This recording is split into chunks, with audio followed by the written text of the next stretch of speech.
Welcome to பாண்டியநாட்டு சமையல். இன்னைக்கு நம்ம பார்க்க போகிறது என்னன்னு பார்த்தீங்கன்னா தக்காளி சாதம் எப்படி செய்கிறதுங்கிறது தான்.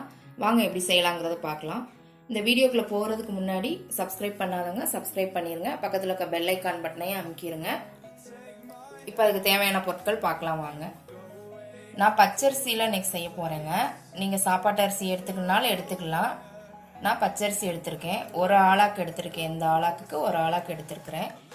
கழுவி ஒரு 20 நிமிஷம் ஊற வச்சு ஒரு ஆளாக்குக்கு 2 ஆளாக்கு தண்ணி ஊற்றிருக்கிறேங்க. இது வந்து குலைவா இருக்கிறதுக்காக நான் 2 ஆளாக்கு ஊற்றிருக்கிறேன். உங்களுக்கு விதையா வேணும், கொஞ்சம் இதாக வேணும் அப்படின்னா 1க்கு 1.5 ஊற்றிக்கலாம் நீங்கள் தண்ணி. கடுகு, உளுத்தம்பருப்பு, பெரிய வெங்காயம் 2 எடுத்திருக்கிறேன், பச்சை மிளகாய் 2, சின்ன வெங்காயம் ஒரு 10 வெங்காயம். இந்த சின்ன வெங்காயமும் ஒரு பச்சை மிளகாவை மட்டும் மிக்சியில் அரைச்சி எடுத்து வச்சுக்கோங்க.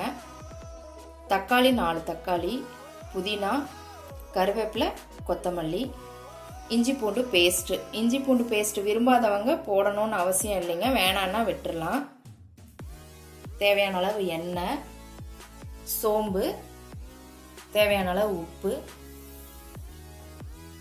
கரம் மசாலா தூள் ஒரு 1/2 ஸ்பூனு, மஞ்சத்தூள் 1 ஸ்பூனு, மல்லித்தூள் 1 ஸ்பூனு, மிளகாத்தூள் 1 ஸ்பூனு, 2 பட்டை, 2 கிராம்பு. இப்போ வாங்க எப்படி செய்யலாங்கிறத பார்க்கலாம். இப்போ ஒரு குக்கர் எடுத்துக்கிறேங்க. குக்கரில் தான் செய்ய போகிறேன் நான் இன்னைக்கு. இதில் ஒரு 4 ஸ்பூன் எண்ணெய் விட்டுக்கோங்க.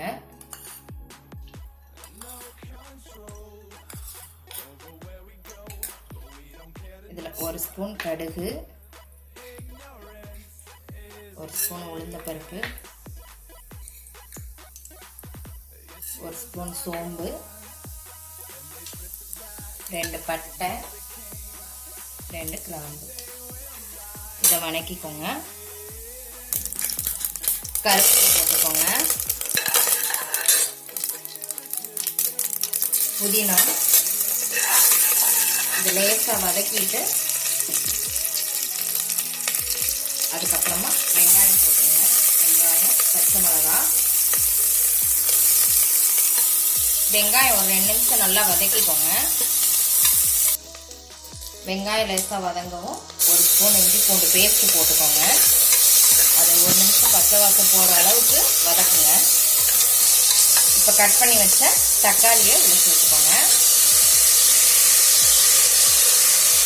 தக்காளி நல்லா வதக்கிக்கோங்க ஒரு 5 நிமிஷம்.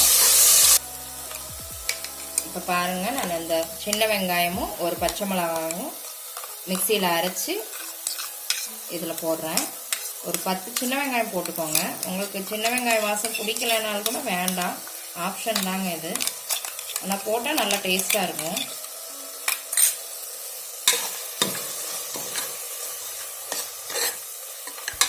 இப்போ இதோட கரம் மசாலா, மஞ்சத்தூள், மல்லித்தூள், தனி மிளகாத்தூள் எல்லாத்தையும் போட்டு லேசாக வதக்கலாம். தேவையான அளவு உப்பு போட்டுக்கோங்க. பாருங்கள், இப்போ எல்லாம் நல்லா மிக்ஸ் ஆகி நல்லா ஒரு கிரேவியாட்ட வந்துருச்சு. தக்காளி நல்லா பழுத்த பழமாக எடுத்துக்கோங்க, தக்காளி சாதத்துக்கு சூப்பராக இருக்கும். இப்போ இதில் நம்ம இந்த அரிசியை அளந்து வச்சு தண்ணியையும் இதில் மிக்ஸ் பண்ணிடலாம்.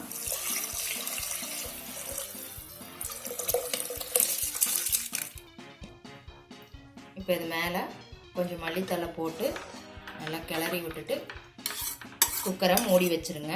நான் ஒரு 2 விசில் விடுவேங்க.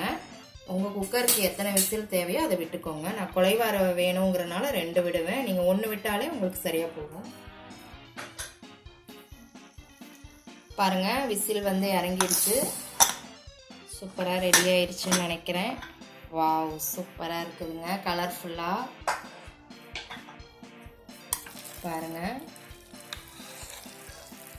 நல்லா அடியிலேருந்து ஒரு டைம் கிளறி விட்டுட்டு எடுத்து வைங்க, சூப்பராக இருக்கும். உங்களுக்கு உதிரி உதிரியாக வேணும்னா தண்ணி அளவு மட்டும் கம்மி வச்சுக்கோங்க. அவ்வளோதான், நான் குலைவாக வச்சுருக்கிறேன். பாருங்கள், சூப்பரான தக்காளி சாதம் ரெடி ஆயிடுச்சுங்க. நல்லா வந்திருக்கு. நீங்களும் செஞ்சு பாருங்கள், உங்களுக்கு ரொம்ப பிடிக்கும். செஞ்சு பார்த்துட்டு எப்படி இருக்குன்னு கமெண்ட்ல போடுங்க. லைக் பண்ணுங்க, ஷேர் பண்ணுங்க, சப்ஸ்கிரைப் பண்ணுங்க. கூடவே பெல் ஐக்கான் பட்டனை அமுக்குங்க. அன்போடு சமைத்து ஆனந்தமாய் உண்டு இன்பமாய் வாழுங்கள். வாழ்க வளமுடன்.